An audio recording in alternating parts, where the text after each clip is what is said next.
All right, we are Justified Nature. I'm your host, Erica, a show where we come at you every week with a live conversation on criminal justice, the environment, leadership, and everything in between. The topic of today's show will be women's empowerment from the inside and out. And my guests today are Tsion Asmare, project manager at the Center for Creative Leadership, or CCL, Rahel Assefa, an intern with CCL, Center for Creative Leadership, and member of the Social Innovation Mentoring, and Kalkida Kabede, a member of Social Innovation Mentoring, or SIM.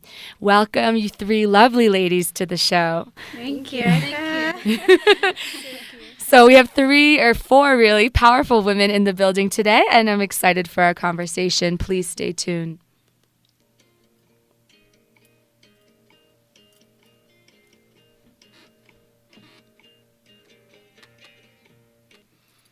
We're back on Justified Nature. I'm your host, Erica. Today we're speaking about women's empowerment through the lens of leadership and thinking about the inside and out. And a really amazing project that's evolved from the Center for Creative Leadership over the last few months and really year has been SIM, the Social Innovation Mentoring. And the first question I have for Tsion is, how did you become involved in women's leadership work and women's empowerment work? And when you first heard about this project, the SIM project, what came to your mind? And I'm sure excitement, but really, what were you thinking about, and just the title of this project and what it entailed? Yeah, thank you, Erica. I think I'm very excited about talking about the Social Innovation Mentoring program, because the first time when I heard it, I was asking myself, am I able even to do this? I wasn't recently a college graduate, so it would be hard for me to connect with the university students at the moment. But I found it wasn't that tough or hard for me to connect with the young university students.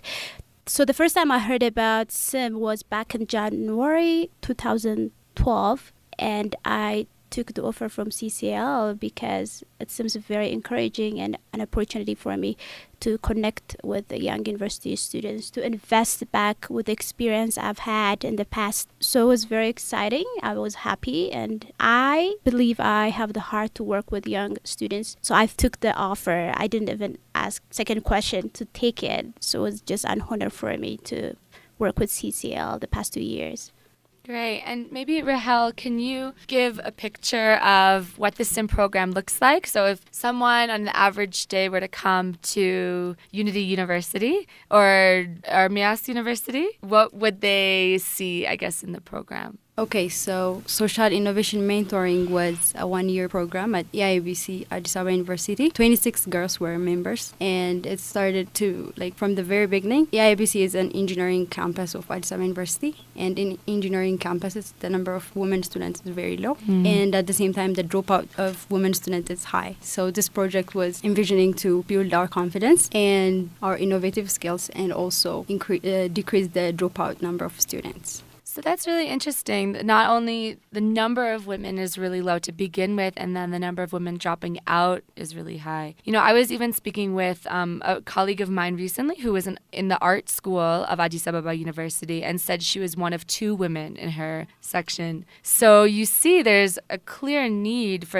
an increased presence of women in the classroom, and I guess even more so for them to have a voice and a strong voice in the classroom. So, Kalkida, I guess I'll ask you, what has been your experience in the program as a member? And is there a specific experience that even sticks out for you?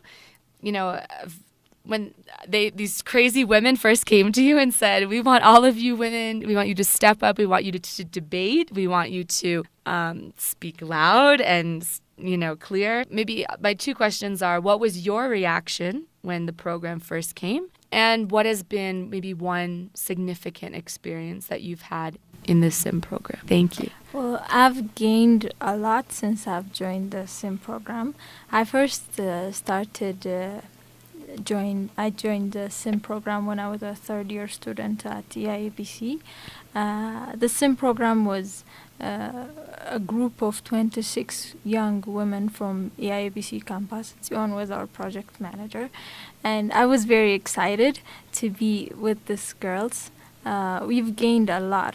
We have actually got a training of leadership trainings, time management, on innovation. We actually meet every week. We used to meet every week on Thursday at lunch. We shared our lunch together. There was a lot of fun together. But the main aim was to do what young people need, what the society needs. So we had guest speakers, inspirational guest speakers. They have actually taught us a lot. So yeah, I pretty much gained too much, but especially on time management and my innovative skills. Great. Yeah, and I know that recently some programs celebrated a really big accomplishment, which was the final grand debate at the National Theatre here in Addis Ababa, and about 1,000 people were in attendance. And so for Tsion, overseeing this project, what was that like for you? I asked you about the beginning, and now we can kind of fast forward to the end, or at least the end of that first stage. And what was that like, to standing on the stage of National Theatre, looking out over 1,000 people, excited for this final debate of the program? What was that like for you? I think before I answer that question, I have to take you back to February 2012, because that was, I think, the birth of the Social Innovation Mentors. And when I started working with them, I didn't imagine I would be with the girls. With the help of the girls, we would be this much successful with 26 students. Unfortunately, we didn't keep the 26 students. We are now 18 active participants who are dedicating their times, experience, knowledge to volunteer for a CCL, investing back to another young university students. As Rahel mentioned earlier, the dropout rates and everything is going on with the young women students. So we're focusing empowering those girls to stay in school, not only graduating, also after graduating, they would be a great leader, leading other people, but they have to know about themselves first. They have to lead themselves with a success of education, and also empowering themselves to be a person they can be. Stretching that, so the Leadership and Debate Club just started up in September 2013, with the help of the British Embassy, who are actually want to thank the British Embassy for funding us, collaborating with the Center for Creative Leadership to help us develop a culture of debate and leadership in the young university students. So that's what the debate you mentioned on March 8th. We took the opportunity to celebrate not only university women students, but women around Ethiopia. We want to bring I think, attention to the audience of Ethiopia as a young woman, also being just Ethiopian woman around the country. There are a few debate forums we had in the past. This is our third forum, which is more a conclusion to what we have started since September. This last debate you mentioned at the National Theatre was focusing on sexual harassment and what it looks like being harassed by a man, and also as a student knowing our policy in Ethiopia, if there is one, and if there is none, how can we create that kind of policy for students to know about their capacity, how they can really challenge the norms in Ethiopia. It was very great. I think I wasn't expecting that we're going to have that much people at the National Theatre on March 8th, because it's first a Saturday, plus there was a funeral going on and the roads are really crowded. People couldn't make it on time at the National Theatre. But I was so happy to see so many people joining the event, even if it's short. We had lots of medias and also government body in the theater to join and celebrate women around Ethiopia with us. So that was just an honor for me to be a part of that big event. And what a fitting weekend, because I know that there were a lot of activities going on around International Women's Day and celebrating women. I think what you said was really beautiful, and that it was a celebration of the women involved in this project, as well as Ethiopian women in general. So for you, Rahel, what inspires you to keep working with this project? I think Tsion mentioned just now some inspiring moments, but for you, what has been inspirational? I think for me, just hearing about the program, I'm inspired. But for you, what has inspired you to keep working with an effort, focused on uniting women and leadership together? Going through the Social Innovation Mentoring Program, I have learned a lot from the one-year program. So I wanted to give back to my community, to university students. So that's what inspired me to do it. I have learned a lot, so I want the other college and university students to know more. That's why I do it. And I think that process of paying it forward, having Tsion, maybe when you were younger, having participated in programs that clearly left a mark on you as a woman, Rahel having been a member and continuing to be a member, Alkida, now that you're living this dream as well, or not even a dream, a reality of a really important project. So I think, clearly there's, a large number of people included in it and really invested in its success. And we started hearing the piece of sexual harassment, which I definitely want to come back to, as this is Justified Nature. We'll be discussing the justice piece as well as nature on the show today. But we're going to take a short break and listen to some music from Nigeria. We're back on Justified Nature. I'm your host, Erica. Today we're talking about women's empowerment inside and out. And my guests today are Tsion Asmare, project manager with CCL, Rahel Assefa, intern with CCL and member of the Social Innovation Mentoring Program, or SIM, and Kalkira Gebede, a member also of the SIM program. And before the break, we were talking about, I think, a really beautiful picture of women in nature. I think through Tsion's description of her activities, I was imagining, this process of exploring in the mountains and what women especially can learn from being in nature. And you use the term unlocking their potential, which I think is a term that CCL also really values. And I think it's important we go back a little bit. We fast forwarded a lot to the end of the SIM program, at least for this past cycle, to this really amazing conclusion and final debate. But I think it would be great for our listeners to hear about how it all began, really. And especially if we're talking about justice and justice in the way that women, experience life and experience being a student in Addis Ababa. I think that fits in really well with how SIM started. So, Kalkira, I'll ask you, maybe you can describe how the SIM program came about. So, the SIM program started in 2012. When I was a third-year student, I was a member of the girls' club at EABC, our campus. So there's this girl who approached us. She was also a member of girls' club. Her name is Beru. And she was actually the one who made the contact with CCL and recruit 26 women so that we can join the program called Social Innovation Mentors. I just want to give a credit for Beru. Yeah, thank you. And I just want to mention that there's a really beautiful tie-in. In the United States, there was a woman inside the prison system in the state of Ohio, and she approached the staff, and also her family approached a justice agency in New York, the Vera Institute for Justice, and with the same thing, this woman who was inside prison who said, we want to have programs that serve us better, and we want to have environmentally focused programs. But I just was thinking about this connection of, one person saying, this would really benefit me and this would really benefit people around me. And then I think the beautiful thing is that, then it, CCL, it sounds like came on board and funding sources and the British Embassy, to say that, this is important. We do want to see this happen. So maybe, Tsion, you could fill in a bit more of the story. So just to pick it up where Alkidan left it off,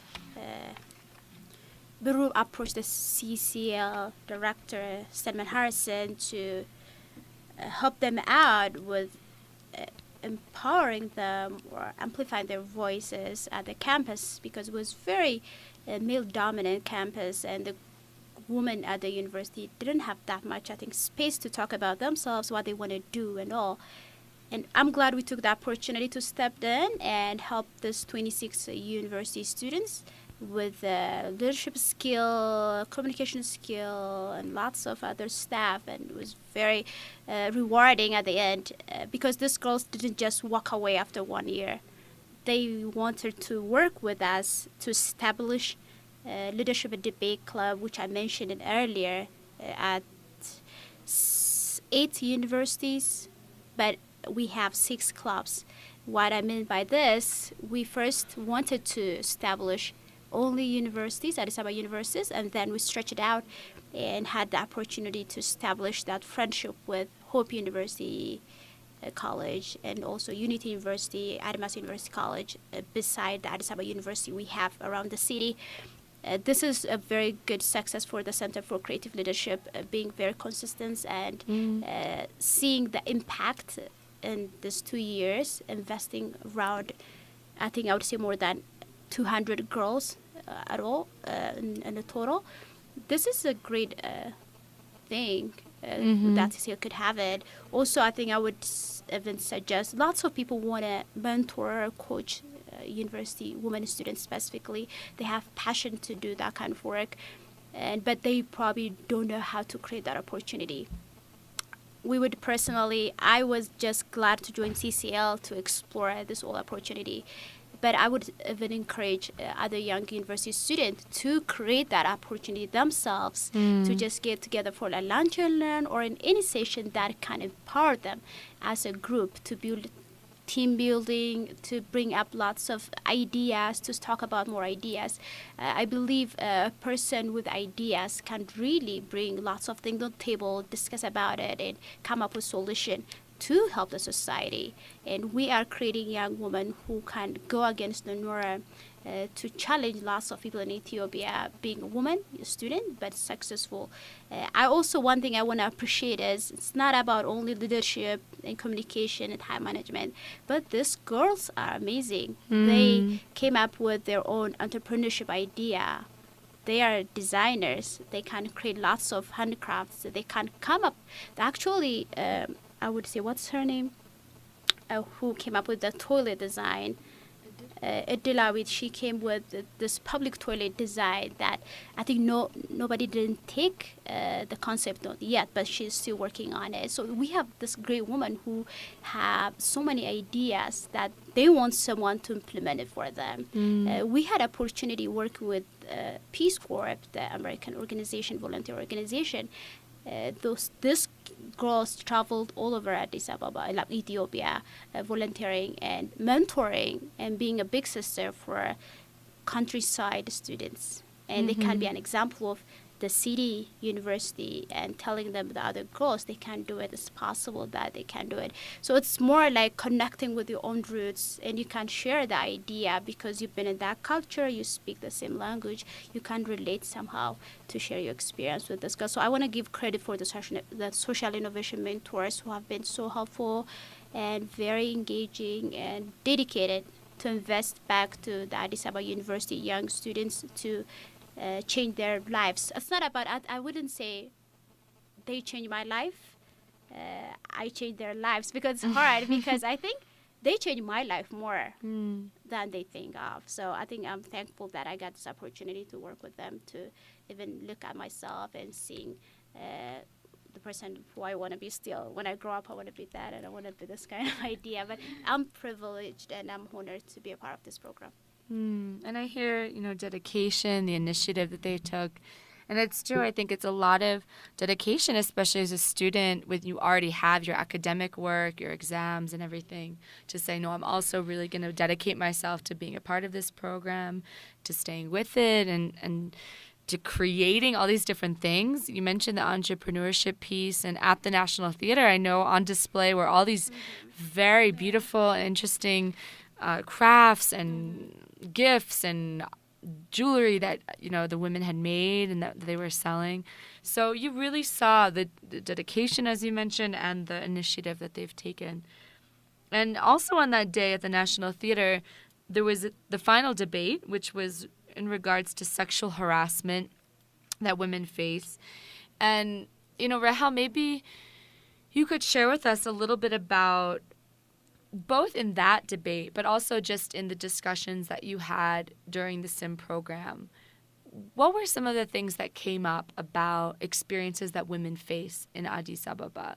Are there, examples of stories that a lot of women shared that were very similar in things that they experienced being on the campus as women, in society, on the street?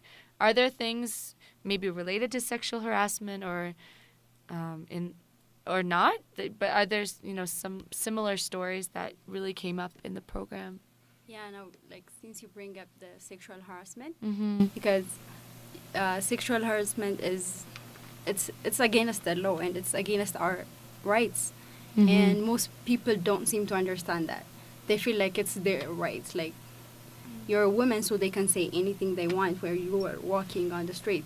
So there was one guest speaker who said that you just have to tell them that, no, I have the right to walk on the street, so you don't have to say anything to me. Just like you have the right, I do have the right.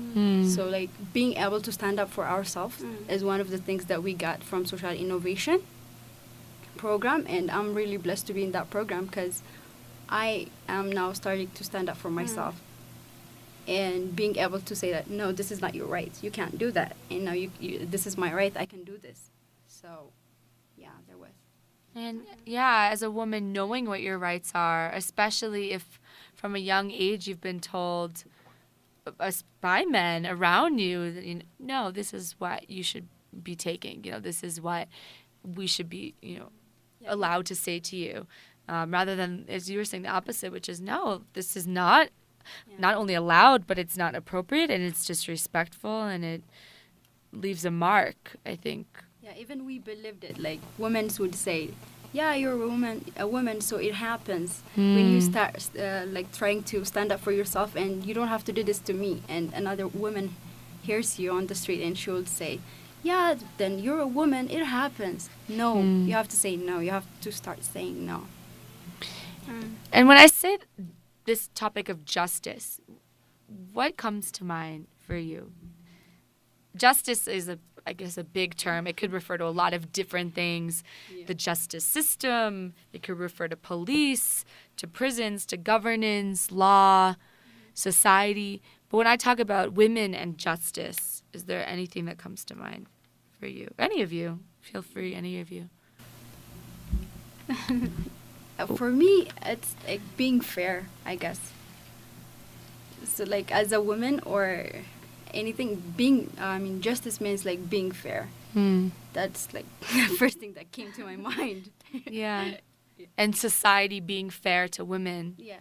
And I think that would include also society making sure that women have a voice, but also that there are positions for women, that women are filling positions, because another, important topic I think on the table is, why are we not seeing more women in positions of power in the government, even in the university? Why are we not seeing more women professors and more women administrators? So, yeah, you were mentioning fairness. I think that is a big topic. For either of you, when I say women and justice, what comes to mind? I think what I would say when it comes to justice, the debate forum we created the past few months, actually we ran a very solid and big debate forum. The first one was at the Unity University, which I would like to thank the Unity University again for helping us to host that debate forum. But the second one was in Hawassa, and the third one was just happened in National Theater. But when I talk about justice, I want to really connect this debate forum stage as an opportunity of telling public or telling people what you believe in. And you are not gonna there to justify, but you have to tell people this is what it should be. And also telling people what they are wrong with.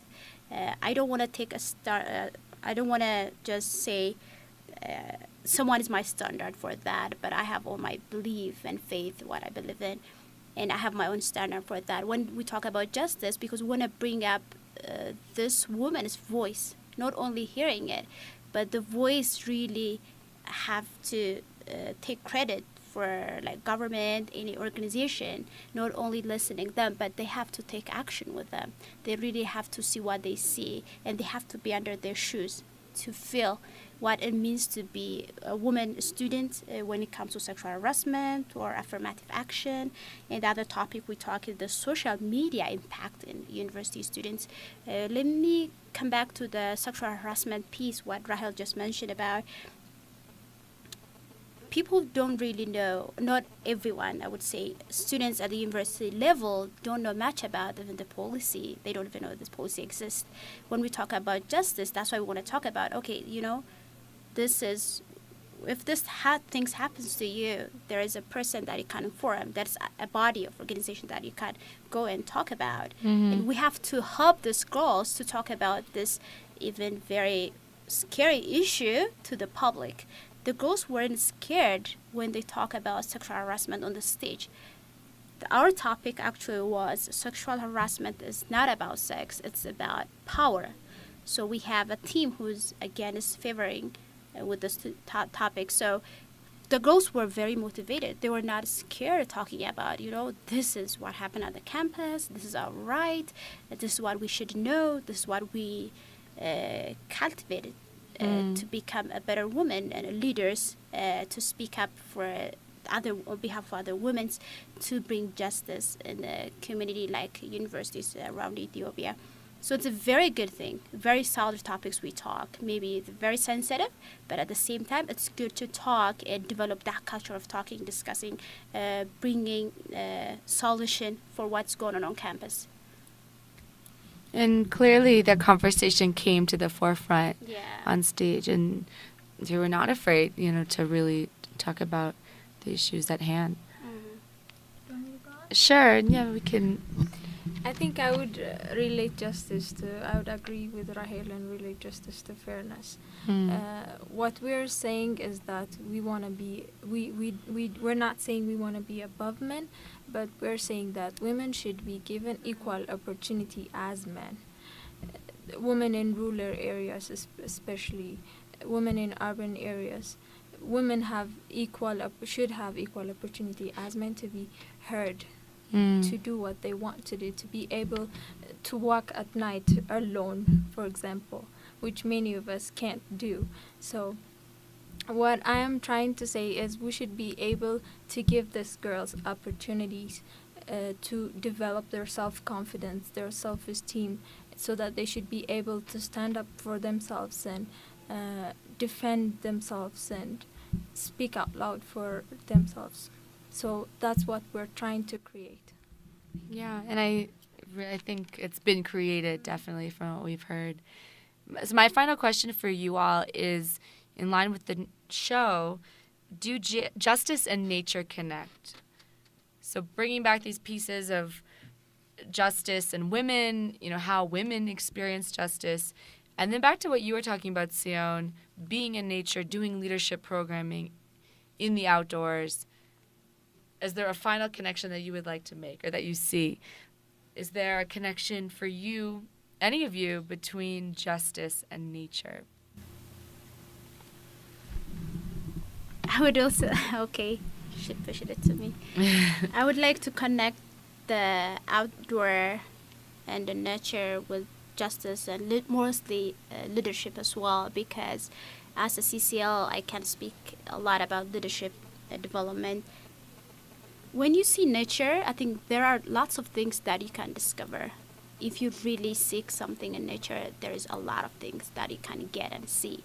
You just have to be open to be inspired on what you see in nature. As I said earlier about seeing a flower on the rock would be an inspiration of seeing someone with the potential to be somewhere you're not expected. But you can really, I know that person has that potential to grow or to be a leader wherever he is or wherever she is. And this content, I think we more talk about women. So women can really bring justice in our country, but we have to empower them. And also they have to develop a culture of talking, discussing, being very upfront and tell them about what they feel. And when we talk about justice, I think we have to know what is not unfair, as I said earlier, and what is not unjust. So that's how we're going to justify and see what is justice and unjust. So we have to talk. We have to discuss more ideas, brainstorming with young university students what the issue is today. Because if we don't talk, if we don't discuss, we cannot create that safe environment to come up with like, oh, this is the issue. This is what's going on campus.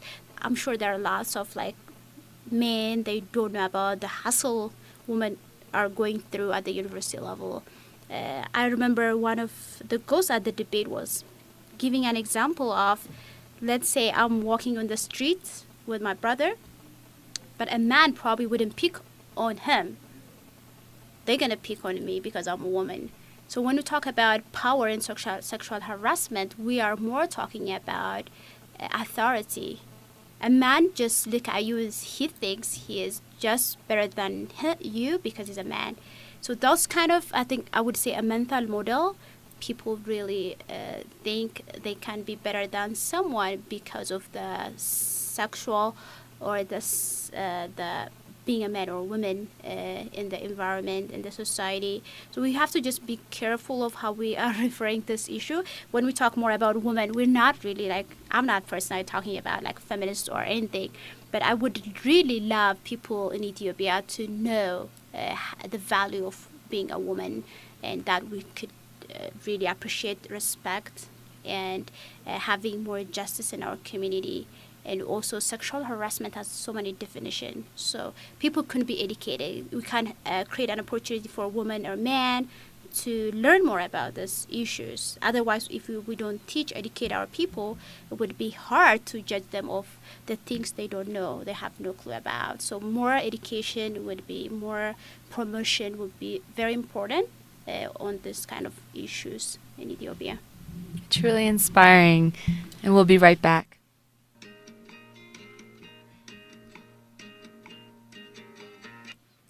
Justified Nature. I'm your host, Erica. That was Sharita Lewis from Jamaica with Come Find Me. And we are just wrapping up our show today on women's empowerment inside and out. I'd like to take the time now to truly thank my three wonderful women who joined me today, Tsion, Asmare, Rahel, Assefa, and Alkide Kabede. Thank you so much for being on the show. Thanks for having us. And I'm sure we can find you at future debates and events celebrating women here in Addis and in other cities of Ethiopia. So I'll invite our listeners to be sure to check out the work of the SIM Social Innovation Mentoring Program with CCL. You can learn more at ccl.org/Africa or by visiting their office in Sarbate or Pushkin Square behind Adams Pavilion, or by calling them at 0118-957086. You can also read more about the work of the SIM program and CCL on leadbeyond.org. We are Justified Nature. You can find us every Monday at 3 p.m. live on here, 105.3 AFRO FM. I'm your host, Erica, and we'll leave you today with a final song of Warm Yourself by Omawumi.